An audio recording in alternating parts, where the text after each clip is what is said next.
aí eu vou começar assim. Aumenta o som, produção. Amo demais. Quinta-feira, dia de TBT, mas não é pra ficar aí apegada nesse passado não, hein? Foco no futuro. Inclusive, vamos para o nosso pensamento do dia. Vamos lá? Café e amor são duas coisas que não devem, na verdade, servidos frios. Vamos lá? Café e amor são duas coisas que não servem frios. Por isso, não aceite menos do que você merece. Faltou um cafezinho aqui pra gente brindar, né? Aproveita muito para seguir agora as nossas redes sociais. Coloca na tela. Pronto, estamos no Instagram, tvcidade.ma, no Facebook, no Twitter, no TikTok, no X, em todas as plataformas. Minha gente, ao vivo você consegue nos assistir ao vivo de qualquer lugar do Brasil e do mundo. Já aproveita também para me seguir. Tem o meu Instagram, coloca aí, Darcy Bezerra _, eu vou amar receber a tua sugestão de entrevistado. Darcy tem um projeto muito bacana, eu vou trazer você para cá para o estúdio, vem comigo, tá bom?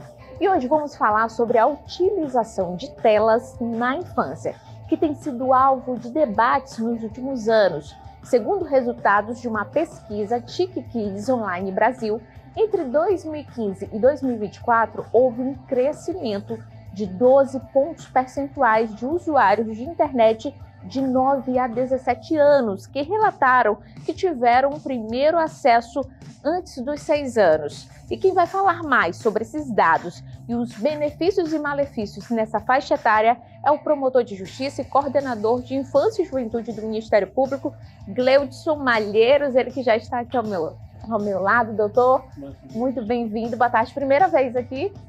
Aqui no seu programa mas na casa já é conhecido, já é de casa. Já tive. Doutor, e hoje nós vamos abordar sobre o uso de telas.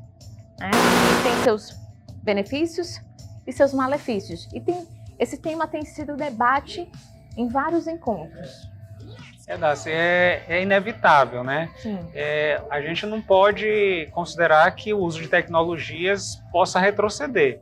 Então a gente tem que analisar quais são as novas possibilidades e que impactos, quais são os desafios que isso causa para crianças e adolescentes. Até porque quando a gente trata de crianças e adolescentes, a gente está tratando de pessoas que estão em fase de desenvolvimento. E aí, inclusive, recentemente fizemos um seminário aqui no Ministério Público do Maranhão sobre o uso de telas na primeira infância. E aí você vê a importância, foi muito procurado esse tema, por causa da importância que é usar essa questão do uso de telas numa fase tão importante da vida que é a primeira infância, que é de 0 a 6 anos de idade. É uma fase que a gente chama janela de oportunidades. O cérebro é uma esponjinha que vai recebendo informações, ali você tem a fase de conhecimentos que você vai se formando, tem também a fase afetiva, né? Ali as relações afetivas também vão se formando naquele momento, e isso tudo se reflete na pessoa mais idade, adolescente e como um adulto. Então a preocupação é de como que se manifesta hoje essas práticas, esse hábito nosso, que todo mundo sabe, todo mundo tem em casa uma criança, um adolescente que está com o uso de telas, e agora a gente vai ter as primeiras gerações que praticamente ali estão usando telas todos os dias e praticamente em todos os momentos. Tem alguma delas até antes dos 6, né? 4 anos já está... Isso é muito preocupante, porque pela Sociedade Brasileira de Pediatria já se manifestou, por exemplo, há menos de 2 anos a tela 0, depois você vai colocando 1 horinha no máximo. Então, tudo isso por quê? Você vai, mas por que isso? A preocupação de que tipo de consequências que vão se ter para essas crianças, né? E a gente está falando de vários sintomas que têm aparecido na infância. Irritabilidade, perda de sono, falta de apetite, problemas nas relações, nas interações sociais, problemas de linguagem e fala, né, em crianças pequenas. Então, são todas consequências novas e que isso tudo ainda precisa ser regulamentado. De que forma que é a forma correta que se tem de se usar telas na infância. Além dos riscos de assédio, inclusive. Que é outra preocupação grande e é muito presente. Às vezes os pais consideram que a criança por estar no quarto, por estar jogando online, ou por estar ali numa rede social, mas está dentro do quarto, está num ambiente seguro. E não é assim. Na verdade, a rede social, a internet, ele é um ambiente, só que é virtual. E você não colocaria o seu filho em um ambiente real para falar com pessoas desconhecidas, para fazer coisas que ela não pode fazer. A internet é a mesma coisa. E aí a gente parte para outro ponto, que é a questão do controle pelas famílias. Então, é preciso ter esse controle dos pais. Preciso ter esse controle e essa preocupação com os riscos que essa criança tem dentro do próprio quarto, muitas vezes. E os riscos são muitos ali naquela ferramenta. Muitos riscos. A gente, lá no Ministério Público, trata de muitas situações de crimes que são praticados no ambiente virtual. Então, a gente está falando de pedofilia, a gente está falando de concessão de dados de crianças, e que esses dados, essas fotos, vídeos, serem usados depois por pessoas estranhas, serem usadas para serem vendidas, entre outras coisas. Ali também a criança pode estar se relacionando com um adulto sem perceber que está se relacionando com um adulto. Então, são muitos dos riscos que existem por detrás de uma tela de um jogo, por detrás de uma tela de uma rede social. E essa preocupação, é claro que a gente está falando aqui do controle dos pais, mas os sintomas são muitos. Pode vir, por exemplo, desde uma ansiedade, uma depressão. É como você falou, ela está ali o tempo todo dentro do quarto. A gente tira, por nós que somos adultos, às vezes a gente fala assim, não, a pessoa diz assim, eu quero te ver. Eu digo, me vê no Instagram, me vê nos stories. Então aquela pessoa, ela acaba se excluindo do contato físico, porque ela acha ali que o tempo todo, é isso que pode acontecer com a criança, ela acaba se isolando no quarto, acaba querendo só usar a ferramenta, impedindo ela também de se socializar, por exemplo? São muitos hábitos novos, hábitos novos que são decorrentes disso. E são alguns que são inevitáveis. A tecnologia, ela é utilizada para trazer um monte de benefícios. E esses benefícios, eles não vão retroceder, eles têm que ser utilizados de forma benéfica, sim. Só que a gente também tem que ponderar as consequências desse uso, a consequência do uso excessivo, o tipo de conteúdo que é acessado. Você não basta, por exemplo, pais darem um celular para uma criança e aquela criança ter acesso a qualquer tipo de conteúdo. Até porque livre, hoje... aquele conteúdo onde ela pode acessar muitas tudo. Ainda tem outra. Muitas ferramentas ali de aplicativos, elas são utilizadas naquele modo de que provocam uso prolongado, e uma coisa vai chamando a outra, repetitiva, não é nem repetitiva, é puxando mesmo, né, linkando uma coisa na outra, e daqui a pouco o acesso já está sendo a conteúdos inapropriados.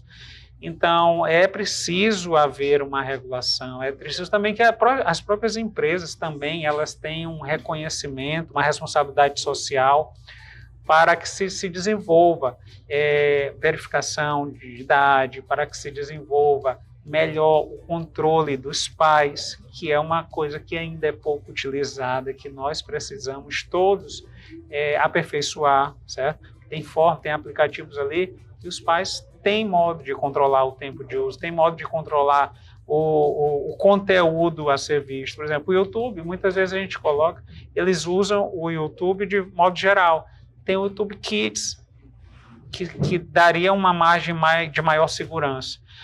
Hoje, quando a gente fala em telas, a gente não fala somente de celular, mas a gente fala de TVs que são ligadas a aplicativos, a gente fala de videogames, a gente fala de tablet, de notebook, entre outros. E aí, dessa questão de videogames também, né? Porque eles acabam ali, por exemplo, com a frequência, né? E esse excesso dos jogos pode acabar complicando, pode acabar também ali um pouco que prejudicando na escola. Tem os jogos online, e esses jogos online também, eles trazem a questão do chat, da conversa, e você também tem acesso a jogar com pessoas que às vezes não conhece. De outro estado. De outro estado, pessoas que se apresentam de uma forma e que são outras. E também ainda tem outra, tem a questão dos ganhos de moedas, de dinheiro e tudo, e que muitas vezes para você acessar novas fases ou novas habilidades para aquele jogador, você precisa fazer compras, precisa avançar e passar mais tempo naquele jogo. E, assim, inúmeras ferramentas que, se a gente verificar para o lado da criança e do adolescente, a gente tem que fazer uma regulação ali, uma ponderação sobre até que ponto a responsabilidade para se criar jogos de forma aleatória. Até porque essa criança, por exemplo, quando ela passa numa fase do jogo e para ela ir para uma fase mais avançada, ela precisa fazer o pagamento, de alguma forma ela vai estar cobrando do pai, da mãe. É isso. Assim, as próprias ferramentas de aplicativos, eles trazem Ele pode trazer um comportamento diferente, apresentar um comportamento diferente em casa por conta desse uso das telas. Sim, já tem estudos que evidenciam isso. Um dos estudos você trouxe hoje aqui no início, e esses estudos eles demonstram, por exemplo, essa pesquisa que você citou, ela indica que 93% das crianças usam algum tipo de tela. E então é uma coisa que vai ser que não tem como evitar que o uso de telas aconteça. Em algum momento ele vai acontecer, porque senão você vai privar crianças de um acesso ao mundo digital. Sim. Não é isso que a gente quer.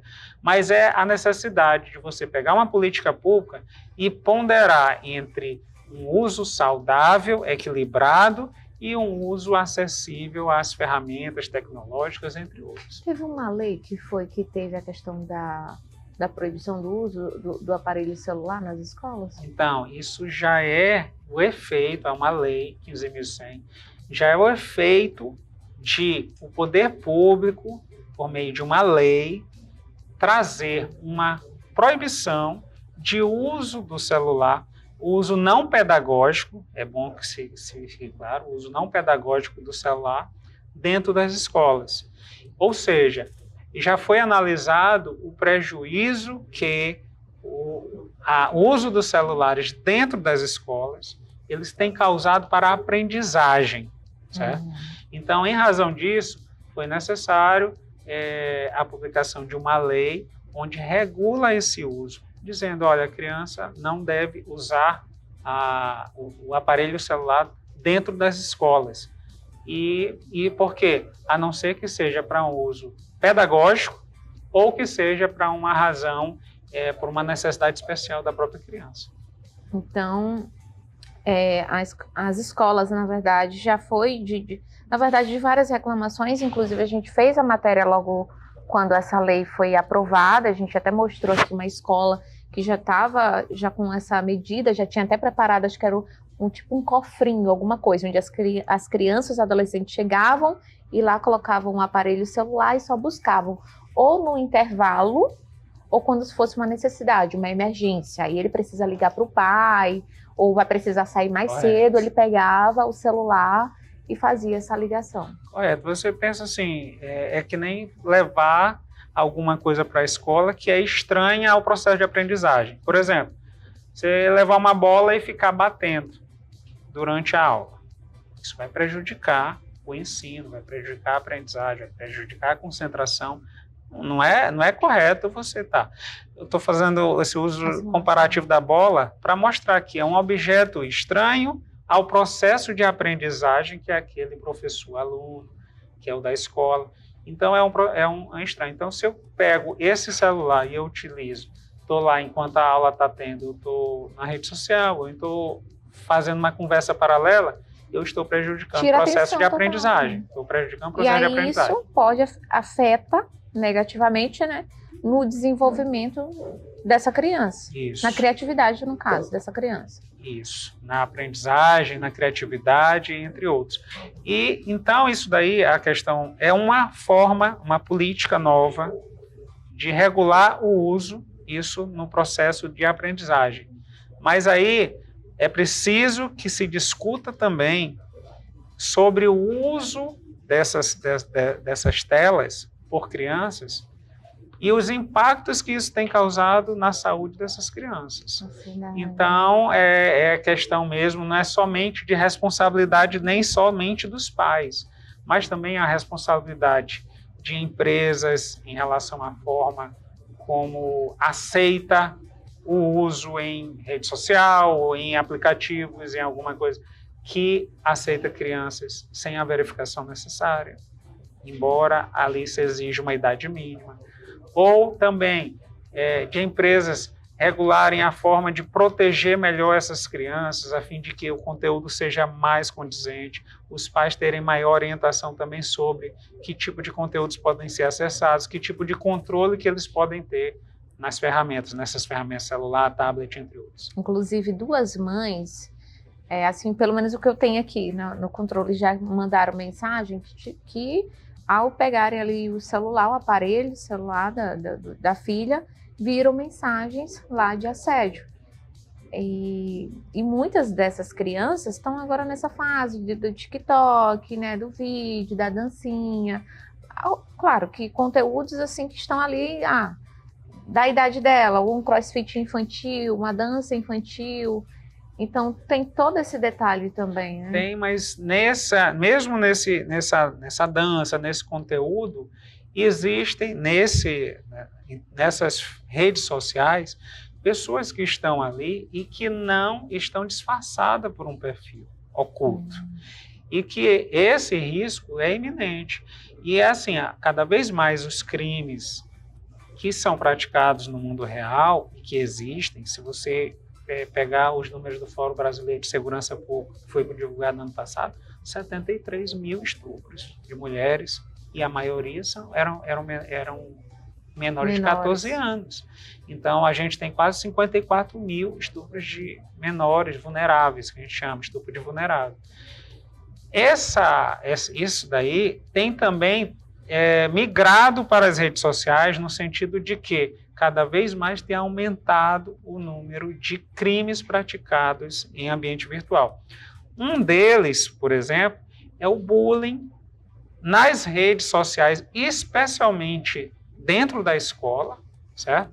E o bullying é praticado, seja por uma foto ali de um nudes, seja por uma montagem, que também está sendo muito feita. E esse bullying, que a gente chama cyberbullying, também é uma prática. Então, há todo esse cuidado que deve ser tomado por conta que esse ambiente virtual, onde tramita, onde habitam, onde é usado pelas crianças. Doutor, muito obrigada pela sua entrevista. Qual mensagem o senhor deixa aí para o pai, para essa mãe, para ela ficar alerta, ficar atenta a esses cuidados com os seus filhos, e as telas que eles estão usando, de que forma eles estão manuseando, quais são os canais que eles estão acessando? Deixe sua mensagem para essa criança, também esse adolescente que está nos assistindo. Bom, eu deixo para os pais, principalmente, a recomendação de lerem sobre um guia que é do governo federal, que é Crianças e Adolescentes e o Uso de Telas. Ele é muito rico, é um material muito denso, foi discutido com muitos setores e foi um material cujo resultado produzido ele é bem satisfatório. Lá tem desde da questão do uso excessivo de tela, mas não só em relação ao tempo, mas também como pais podem avaliar a questão do conteúdo, quais as consequências socioemocionais que esse uso também tem causado. Então, para os pais, é uma recomendação, esse guia é muito, muito legal, é um guia que está na página do Governo Federal e pode ser acessado por todos. E para o poder público, também é hora da gente pensar melhor quais são as políticas públicas necessárias para regular esses novos hábitos que estão nas casas das pessoas, os novos hábitos que estão trazendo uma nova geração de crianças que estão ali usando quase que, vamos dizer, 14 horas por dia o aparelho. Com certeza os pais, a partir de agora, vão ficar mais atentos. Doutor, muito obrigada pela sua entrevista. O nosso Vem Comigo vai ficando por aqui. Amanhã eu te aguardo nesse mesmo horário. Beijo, viu?